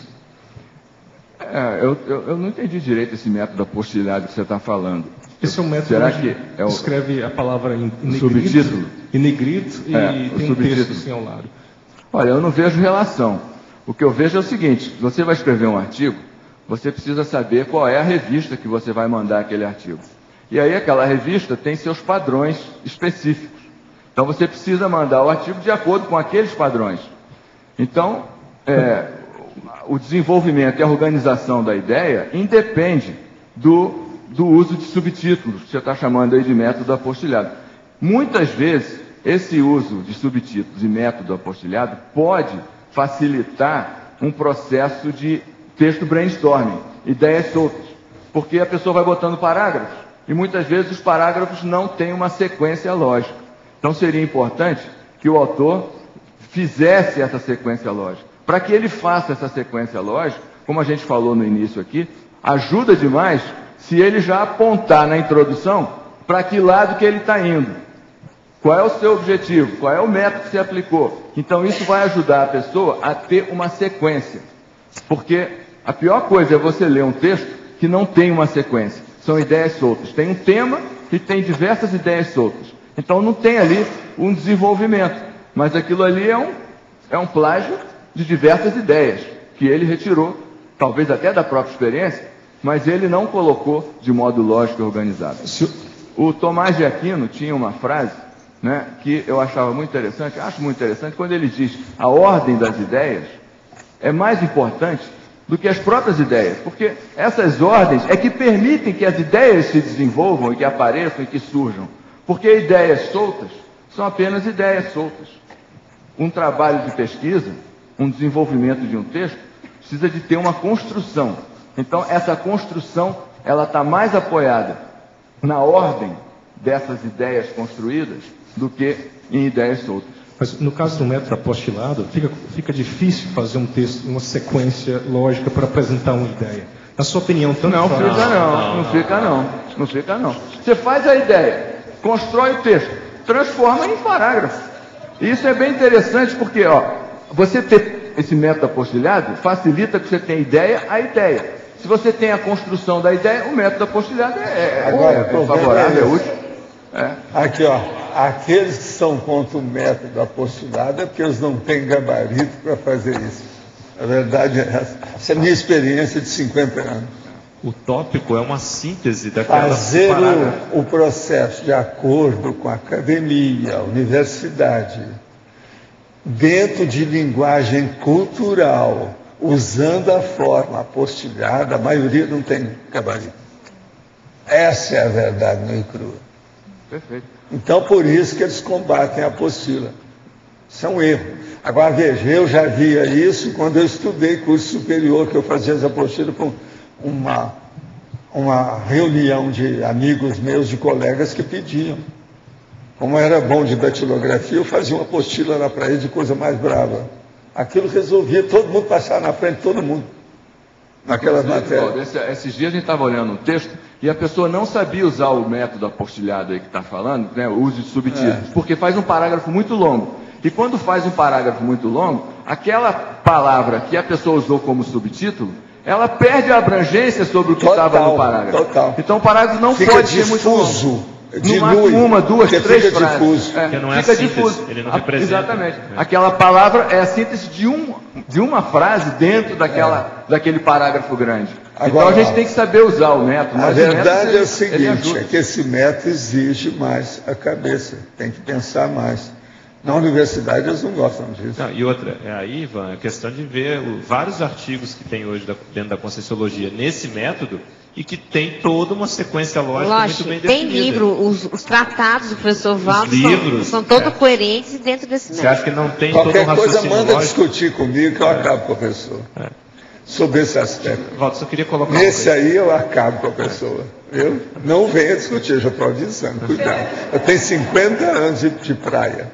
Agora, você quer falar? Só queria falar uma coisa em cima do que o Antônio comentou aí, o Tomás de Aquino que você citou, né? E que a ordem das ideias seria mais importante do que as próprias ideias.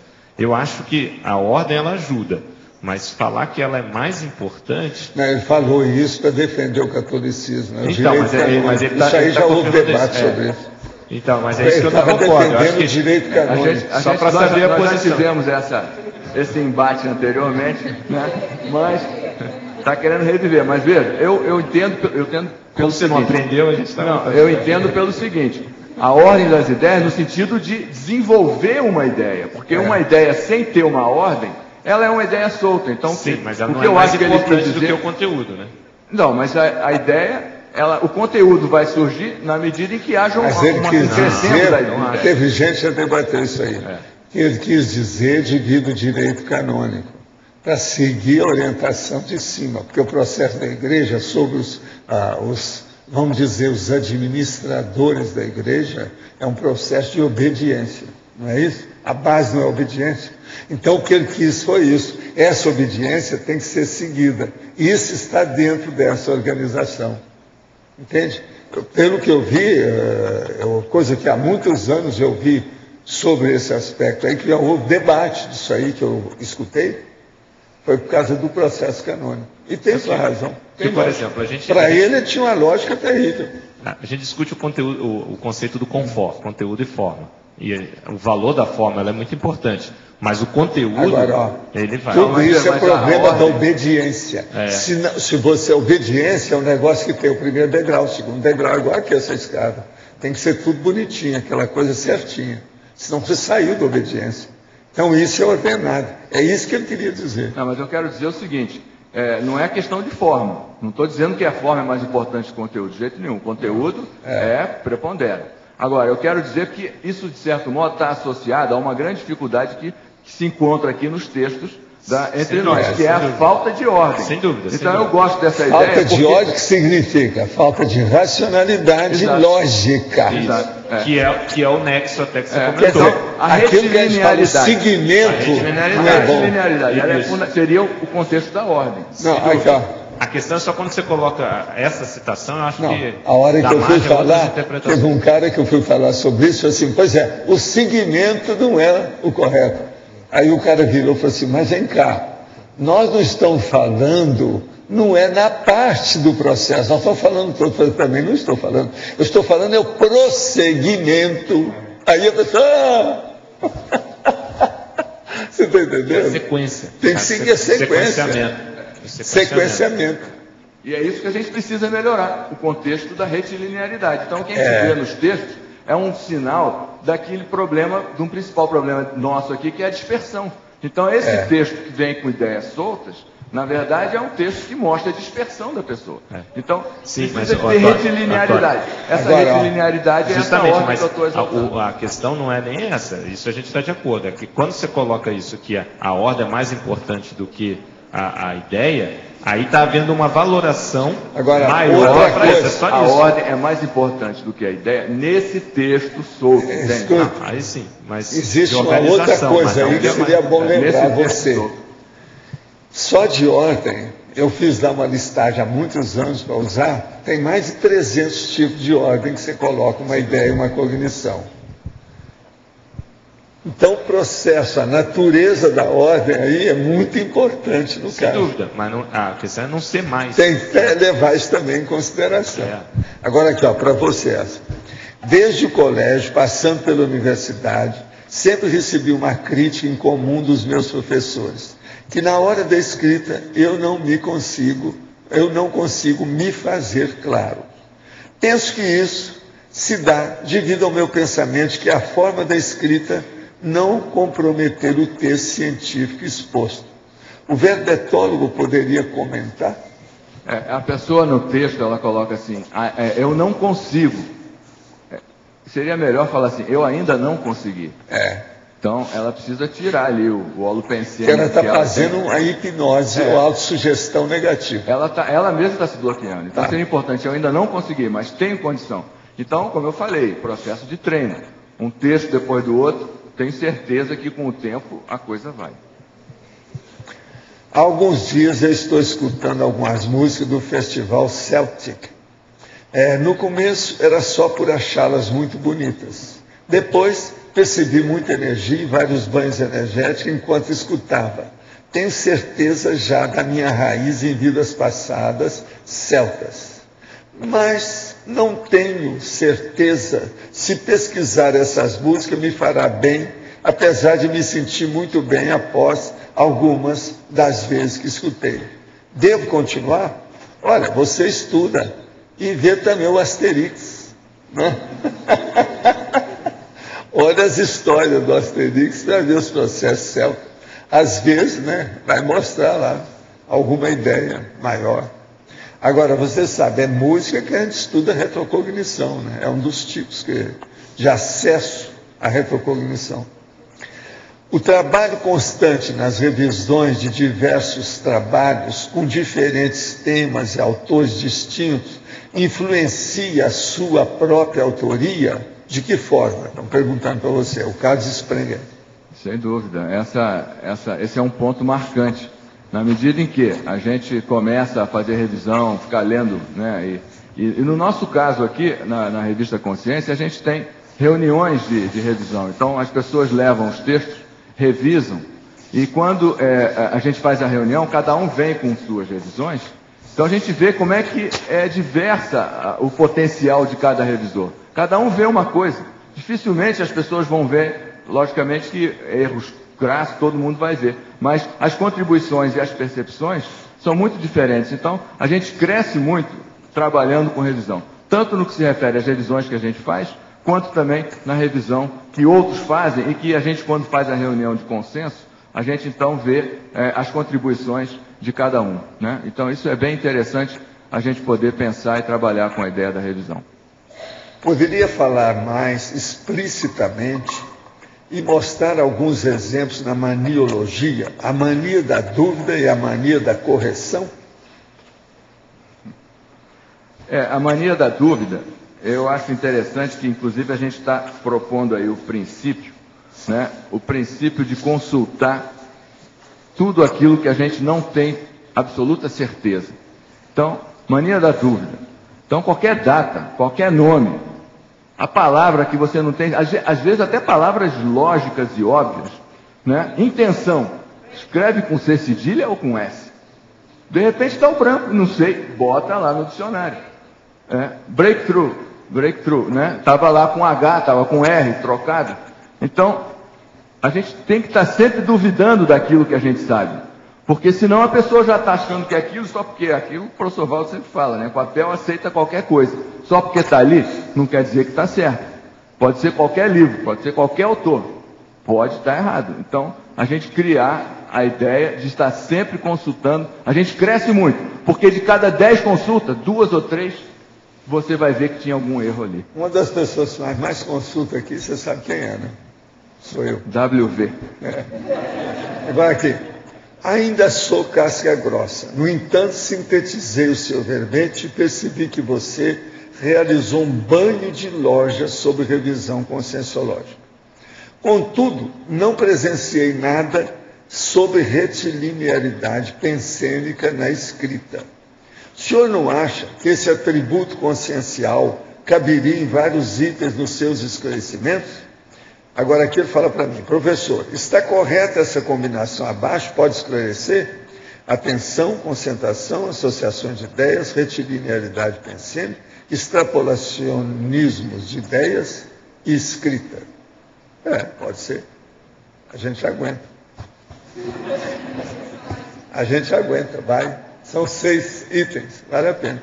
Mas olha, o que você acha sobre a retilinearidade que ele está falando? Perfeito, né? Nós falamos aqui, talvez tenha sido uma omissão aí do trabalho. Vale a pena incluir, sim. E a gente até falou aqui da importância da retilinearidade, né? Em contraposição ao processo de dispersão, talvez até no próprio antagonismo, né? Qualquer coisa você expõe aí e me fala. Beleza. Tá? O professor Antônio poderia falar sobre algumas diferenças entre a revisão de artigos e livros e a revisão dos textos materiais das ICs. Por exemplo, panfletos e cartazes de curso? Na enumerologia, a gente colocou aí, né? Desde do panfleto até a enciclopédia, né? Então, há diversos níveis de revisão que podem ser feitos, né? E panfleto é só olhar se a pessoa lê. Se não lê, é acabar com ele. Mas até o panfleto tem alguma coisa séria para ser revisada. Né? Tem, sempre tem. Agora, o processo de cor, né, dos designers, eu ando por aqui com ele. Engraçado é que as revistas, às vezes livros que tem ilustração, tudo aparece hoje com tópicos que você não lê. É muito difícil, cada processo, principalmente de cor. Apagando o negócio para a pessoa não ler. Eles acham que aquilo é o máximo. É a maior burrice. Pô. Eu vivo falando isso há quantos anos, não resolve nada. E outra coisa, revistas sérias, às vezes tem páginas inteiras, você não vê nada. Por quê? Onde é que tem a... Agora aqui para você. Em exemplologia, você exemplifica sobre os revisores, veteranos e amador. Como o revisor é considerado veterano? Nesse caso, é somente o fator tempo ou a qualificação pessoal e a teática podem tornar um revisor amador inveterano? Sem dúvida. O que vai qualificar ali o veterano, talvez, eu acho que eu coloquei ali foi... o amador e o profissional, né? Então, o amador e o profissional. O amador é aquele que está começando, aquele que não tem experiência. O profissional, aquele que está fazendo, né, com certeza. Está deixando um trabalho completo. Agora, um novato pode ser profissional, vamos dizer, depende da qualificação do desenvolvimento anterior, né? Então, toda a regra aí tem exceção. Tem uma coisa que eu vejo. Uma pessoa pode ser traquejada. Se ela passar aí 3 anos no exterior pensando em outras coisas, não fez revisão nenhuma, quando ela pegar, ela vai ter dificuldade. Perfeito. Ela vai ter um período nela que ela defasa. Ela precisa se atualizar. Exato. Porque isso é inevitável. A função faz o órgão, né? Então, se ele para de treinar, o órgão atrofia, né? O processo é muito sério isso aí. Antônio, eu fiz uma revisão da minha colocação aqui e eu queria que eu falei simplesmente que eu não concordava, né? Eu queria falar por que eu não concordava. Eu entendi que era uma questão comercial, né, do processo que você falou, né, que a responsabilidade é do editor, mas quando eu li isso daqui, eu pensei na questão multidimensional holocármica. Então eu pensei assim, a pessoa escreve um livro, quem é responsável pela escrita em qualquer instância é o autor. Então foi nesse sentido que eu pensei, entende? Não pensei nessa condição de comércio, entende? Você tem assim alguma técnica, algum prosseguimento, algum passo a passo que você usa para fazer revisão? Olhar uma coisa, depois olhar outra? Você tem alguma técnica específica? Olha, quem tem uma técnica muito interessante é a Adriana, né? Ela passa para a gente aí no Webotografia, que mostra o checklist, a ordem que ela vai utilizando. Então, no meu caso não, no meu caso eu gosto de fazer 2 leituras, né? E eu vou olhando por atacado, mas tem que ser 2, porque acontece muitas vezes de você preencher as palavras na primeira leitura e você não vê. E mesmo com 2, às vezes ainda passa, né? Não verbete especificamente, mas artigo. Você vai ler um artigo. O que você olha? Quais são os pontos que você olha sem saber, às vezes, quem sabe que você olha? Você tem ideia disso? Então, aí você vai, por exemplo, no artigo, você vai ver o resumo do cara. O que ele pretende? Qual é o resumo que ele fez? Tá. Aí você vai olhar a introdução, né? O que ele pretende? Ele colocou o objetivo? O objetivo é lógico, está claro. Tem até umas perguntas aí antes da frase enfática. Tem. Né, antes da remissiologia, que eu acho que dão o direcionamento do que a gente busca.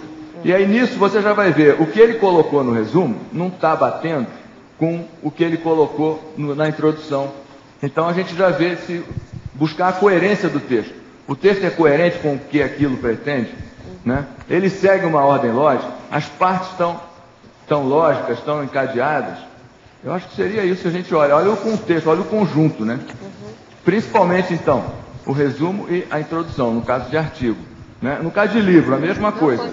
A introdução do trabalho, né? O direcionamento que ele quer dar. E aquela questão que a gente tinha dito, 80% dos problemas está nos 20% inicial do texto. Então, o início é a parte principal que a gente vai olhar com mais detalhes. Eu quero lembrar uma coisa que eu aprendi no curso científico. O meu professor falou e eu nunca mais pude esquecer, que é uma coisa suave, à toa, aparentemente superficial, na questão da revisão. Quando uma pessoa andou escrevendo um texto e ela errou no lugar, se ela às vezes estava desatenta, ela errou em 2, 3 lugares naquela página. Então, o revisor, às vezes, ele começa a ver um erro. Ele corrige aquilo e não vê o resto. Às vezes, então, na mesma linha, ele corrigiu a palavra que estava lá no início dela. Tinha 2 erros depois na mesma linha, não viu o resto. Porque parou por ali. Então, eu vejo que nas coisas que a maioria aqui faz no meu material, existe muito disso. Porque às vezes, naquela hora, alguém interrompeu você na hora que você estava redigindo, houve um telefonema, ou, no meu caso, a gatinha pulou em cima de mim, entendeu? Me assustou até, porque estava aquele silêncio. Então, isso tudo é muito importante, é ver os erros próximos.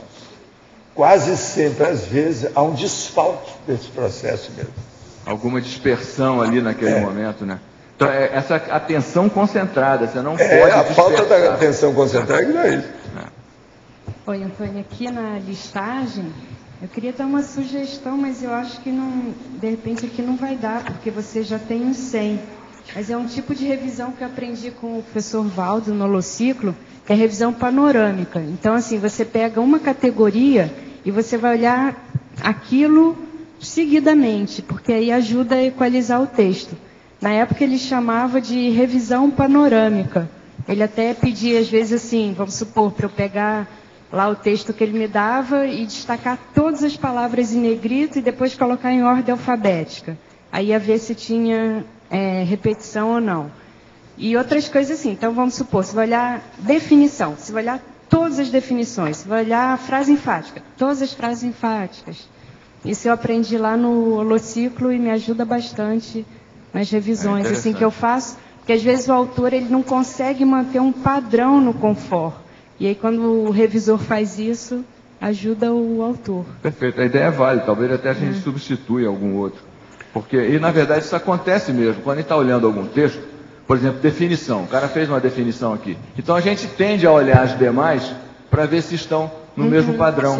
Né? Então isso é muito comum de acontecer na revisão, da gente olhar de uma vez só aquilo que é parecido, para ver se está equivalente, se está equilibrado, se o texto está no mesmo padrão.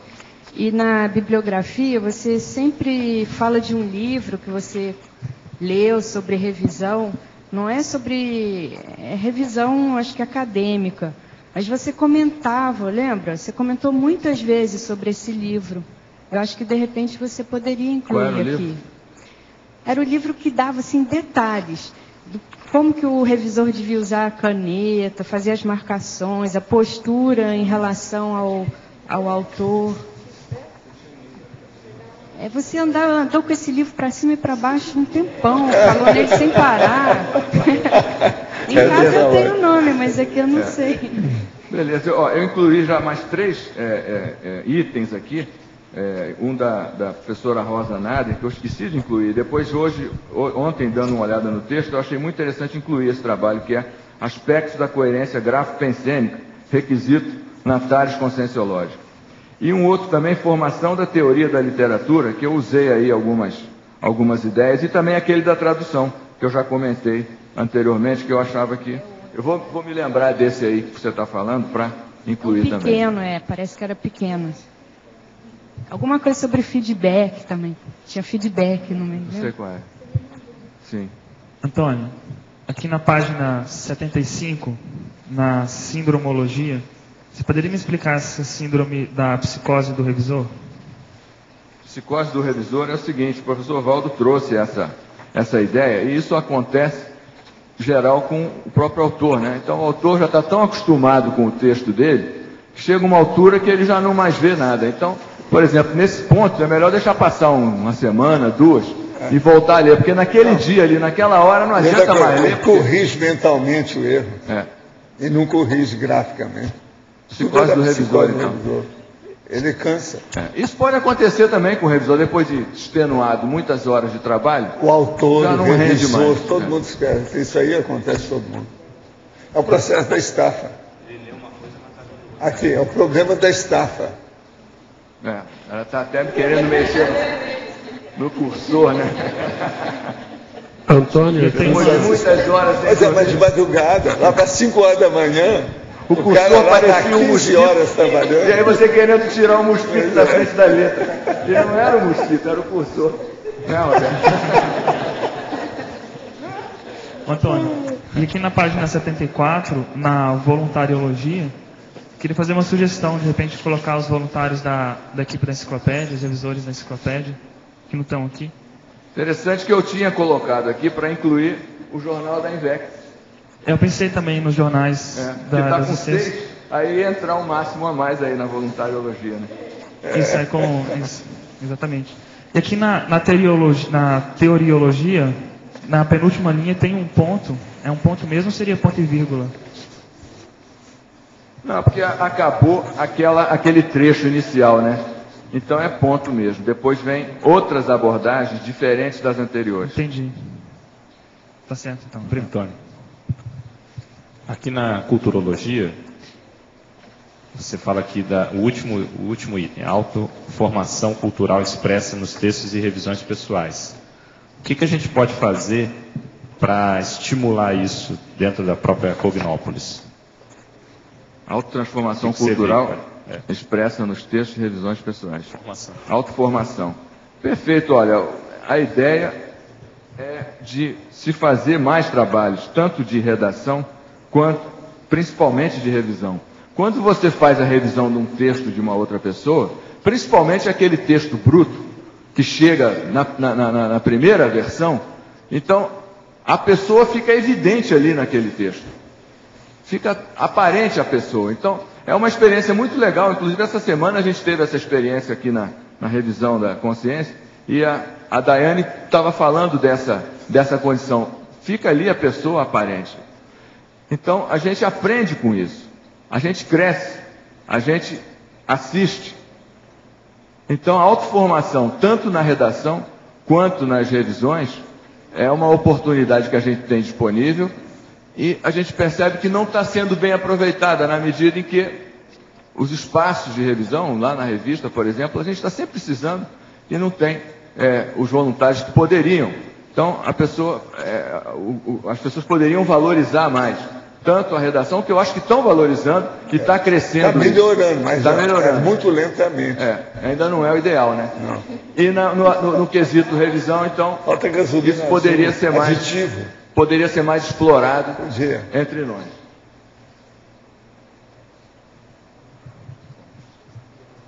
Quem é que está com o microfone? É o Arlindo? Seguinte, você faz assim uma análise de uma estatística da frequência dos erros mais comuns, e depois você chega a usar isso, né, os erros mais comuns e importantes, né? E junta com a sua equipe também, porque você falou que a revisão, muita gente faz uma revisão aqui e ali diferente, né? Você chega a fazer uma estatística disso e usa isso? Olha, não, eu penso o seguinte, que as pessoas são muito idiosincráticas, né? Cada um é cada um, então cada um tem suas características, seus aportes, né? Seus trafores e seus trafares. Então, o que eu vejo que a principal dificuldade, que poderia ser mais desenvolvida, é essa ordem das ideias, né? É a sequência.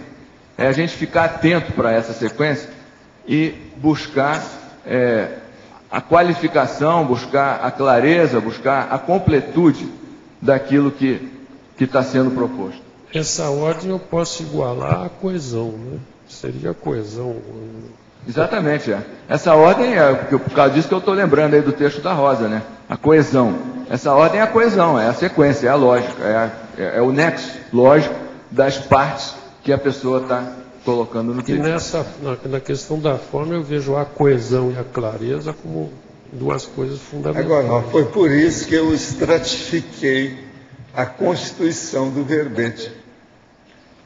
A hora que eu fiz isso rigidamente, não tem jeito da pessoa escapar. Tem o plot, né? Que ela tem que acertar o passo, ao passo que ela dá o primeiro passo, ela tem 1, 2, 1, 2. Ela entra aqui com o pensamento certinho. Plot, e é muito mais do que na computação que está aqui. Isso aí é que é a coisa séria. Hoje a gente com 70 sessões diferentes chegou nesse nível. Sabe que isso tudo pode ser aumentado. Antônio, aqui na página 79, você apresenta as dicas e 8 perguntas. Eu queria saber a respeito da dica 3, sobre os argumentos. O que você vê, assim, quais são as maiores dificuldades em relação à argumentação dos textos hoje dentro da teologia? Essa é uma questão bem interessante. Mesmo autores, às vezes, mais veteranos, o que acontece mais frequentemente é a pessoa ir colocando as ideias, mas ela não dá continuidade. Então ela passa de uma ideia para outra, sem dizer por que aquela ideia está ali, qual a importância daquela ideia, qual o sentido daquilo. Então, ele menciona assim, a escala evolutiva das consciências e passa batido. Mas, vem cá, essa escala de onde veio? Quem é essa escala? Quem propôs? O que contém a escala? Então, os argumentos são consistentes na medida em que o que ele está pondo, ele está embasando, ele está fundamentando, ele está dizendo de onde veio aquilo, o porquê que aquilo está ali naquele contexto. Então, esse é um problema sério. A pessoa escreve e, na grande maior parte das vezes, ela tem uma hiperatividade, ela vai embora, acabou, esqueceu. Mas não, ela tem que voltar ali, ela tem que analisar, ela tem que calcular, ela tem que ponderar, ela tem que entrar naquele ponto. Isso está claro? Isso daí, então, seria a costura do texto. A primeira versão colocou, tudo bem. Na segunda, ela vai ver, bem, isso está claro, isso está bom, não está bom? Então, essa costura é que falta para muitos de nós aqui. Então, faz rápido, mas não volta para ver se aquilo está embasado, se está consistente, se está claro, se está organizado, se está lógico. Então, você vê que o maior problema do ponto de vista de argumentação é justamente a falta de argumentação. Colocar as ideias, mas não dá onde não ela fundamenta. Veio, o porquê que ela está ali. Antônio, mais uma perguntinha aqui. Na página 73, Fatologia, de baixo para cima, a 12ª linha. Fato de nem toda crítica textual corresponder à realidade da obra revisada.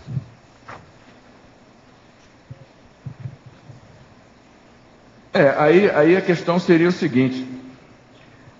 Muitas vezes a pessoa tem má intenção, né? Às vezes a pessoa não tem boa vontade. A pessoa não está querendo contribuir. Então a heterocrítica não é assistencial. Então seria isso, a gente pensar na heterocrítica assistencial no sentido de poder ajudar, atender ali o autor da melhor forma ali naquele momento. Quer dizer, a falta de isenção do revisor aí, né, no caso. Você vê que tem esse item aí, né? A isenção do revisor enquanto profissional e leitor. Posicionamento difícil de ser replicado pelo autor, né? Essa isenção do revisor, ela é mais facilitada na medida em que o revisor é neutro, né? Então, é difícil o autor conseguir ser neutro em relação ao próprio texto. Então, o revisor tem essa tendência também de buscar, né, um texto mais claro, mais objetivo, mais assistencial. Eu agradeço muito sua aula e seu curso de revisão. E os nossos comerciais, por favor. Obrigada. As formações da tertúlia de hoje foram 113 assinaturas no livro de presença, 18 perguntas presenciais, 21 perguntas respondidas online, 45 votos presenciais, 14 votos online. Antes de passar os recados, 2 avisos. Por um lado, que ainda estamos recebendo os currículos para aquelas pessoas que estiverem interessadas na vaga como funcionário aqui na transmissão do tertuliário. Para isso, vocês podem entrar no site das tertúlias, acima, do lado esquerdo, e vai encontrar todos os requisitos e o e-mail para onde enviar seu currículo. E também, quem puder, hoje e amanhã estará acontecendo um mutirão no Holociclo, na Holoteca, com a ideia de a reabertura que será nesta próxima terça-feira à tarde. Hoje temos 5 recados: Júlio, 5ª Jornada de Educação e Reaprendência, o discernimento, aniversariantes do mês, Juliana, palestras online, Asinvexis, Nerli, ciclo palestras IPC, Rosa, programa Verbetografia. Boa tarde a todos. Eu gostaria de, em nome da Reaprendência, convidar a todos para a 5ª Jornada de Educação Conscienciológica, que vai ser realizada de 7 a 9 de outubro deste ano, e que ela fica dentro da segunda semana de Reeducação Consciencial. Eu quero chamar a atenção para a chamada de trabalhos. Se você se é professor de Conscienciologia ou está em formação para a docência conscienciológica, e gostaria de compartilhar alguma experiência, um achado, uma proposta dentro da parapedagogia, nós convidamos você a submeter o seu trabalho para essa jornada. A chamada de trabalhos ela permanece aberta até 30 de abril. Então, resta pouco tempo, agilizem seus trabalhos. Obrigado. Oi, boa tarde. Eu gostaria de convidar todos os tertulianos e também os teletertulianos para participar da palestra online da Asinvex, que vai acontecer agora às 15 horas. O tema da palestra é Perfis Conscienciais no Trote Estudantil, com o professor Flávio Amaral. Então, quem tiver interesse em participar, pode acessar o site da Sinvex, www.asinvexes.org, e lá vai ter o local para quem quiser assistir. Obrigada. Como parte da divulgação do primeiro Congresso Internacional sobre Empreendedorismo Evolutivo, que no IPC vai realizar em Manaus, em novembro desse ano, está ocorrendo em todo o Brasil e também em Buenos Aires o primeiro ciclo de palestras sobre esse tema empreendedorismo. Temas como o profissional e a síndrome do esgotamento energético, bioenergias em clima organizacional, reeducação evolutiva individual e grupal nos empreendimentos. Os interessados em participar das palestras podem consultar os horários no site do IPC, www.iipc.org, e participar das palestras gratuitas. Aqui em Foz do Iguaçu, elas ocorrem aos sábados, às 15 horas. Então, todos estão convidados. Obrigada. Boa tarde. Aqui é um convite, né? Nós vamos fazer uma festa dos aniversariantes do mês, discernimento, junto com o CAEC, no dia 17 de abril, é um domingo, a partir das 8h30. Quem quiser participar, esse evento está dentro do programa, do projeto Discernimento Multicultural, que tem o Cine Pipoca, que tem o karaokê, e também tem os aniversariantes do mês. Então, quem quiser participar, os ingressos estão sendo vendidos antecipadamente na recepção do CAEC. O valor é R$5, está incluído, né, comes e bebes e muita diversão. Então, temos vários aniversariantes aqui, eu sou uma delas, então estou convidando vocês para a minha festa, né? O Valdo também é um dos aniversariantes, temos vários, uma lista extensa. Então, quem quiser confraternizar, se divertir, dia 17 de abril, no Discernimento, a partir das 8h30. Obrigada. Boa tarde. A gente está convidando vocês para o programa Verbetografia. Nós vamos fazer uma versão agora semipresencial intensivo. A parte que já está disponível na internet, vocês já podem baixar. Fica naquela página principal ali do site da tertúlia. Do lado esquerdo tem a página do Verbetógrafo. Estão vendo ali, acompanhando no telão?